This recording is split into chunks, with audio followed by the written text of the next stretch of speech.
was really famous for. Mama. Oh, shit. He'd gone from a beautiful house in Sherman Oaks to a 2-bedroom mission revival in Silver Lake. Kitty could stand at her window and look down into Luke's living room, could see him watching TV in his boxers and eating Captain Crunch right out of the box. And, okay, it wasn't as cool as smoking weed with Seth Rogen or bumping beautifuls with Jamie Foxx, but, like working for Chris Slyboy Streeter, it was a start. Kitty picked up the goods from the trunk of a Cadillac parked in Norma Triangle. Same caddy every time, different location. Then took a bus to East Hollywood and went to work. 20 minutes in, she made Angelo's drop. An ounce of crystal packed into the false bottom of a Starbucks cup, tossed into a trash can outside Slick's coin-op laundry on Melrose. Angelo's boy arrived moments later. He dug through the trash can and removed the drop. Kitty snapped a photo from across the street, making like she was taking a selfie, although there was no reason for her, or anyone, to take a selfie in this neighborhood. She needed the photo, though, as proof the pickup had been made. Kitty had no dealings with the money side of things. She delivered the goods. That was all. She supposed Reuben, Slyboy's muscle, a man-shaped iron girder, collected, and God help the cranker who didn't pay. Kitty pocketed her phone, put her board beneath her, and skated away.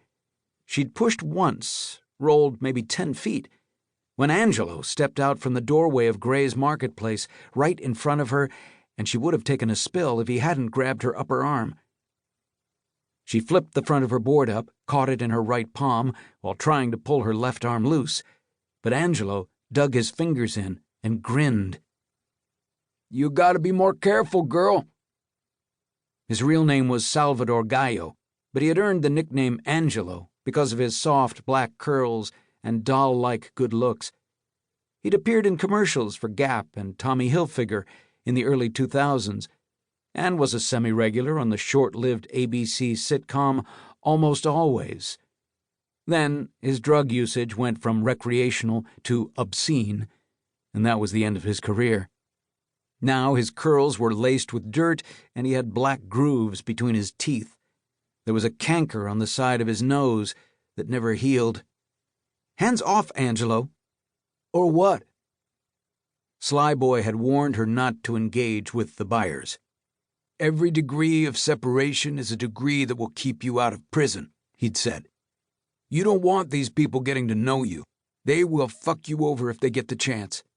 Most of Kitty's drops were clean, no contact, but a buyer would surface on occasion, assuming their presence was welcome. Angelo, for example. "Why you always so quick to be gone? Don't you know we could have a good time, me and you? We could take in the city. Do it all." She pulled her arm, but he held on. "I know a man can get that face on the cover of a magazine. You want that, girl?"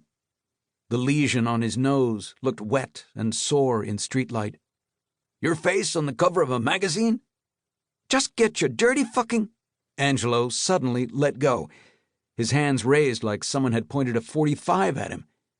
It had nothing to do with Kitty struggling to free her arm or anything she said, and everything to do with the sage-green Mustang, vintage Detroit muscle, cruising toward them. It slowed as it approached. The passenger window buzzed down, and Kitty saw the Viking for the first time. He was comfortably into his 20s, ugly handsome, with a crooked nose and narrow forehead. His long beard was fashioned into 2 points, a darker shade of blonde than the hair that fell to his shoulders. Kitty heard Angelo say, "Shit," under his breath. Then he turned and ran, bumped into an older lady who called him a son of a bitch in Spanish and swiped at him with her purse. Angelo was out of range, though, scooting along Melrose with his dirty curls bouncing. The Mustang voiced an oily, predatory snarl and rumbled on. Kitty watched its taillights for a moment, then skated to her next drop. And that should have been that. End of scene. Fade to black.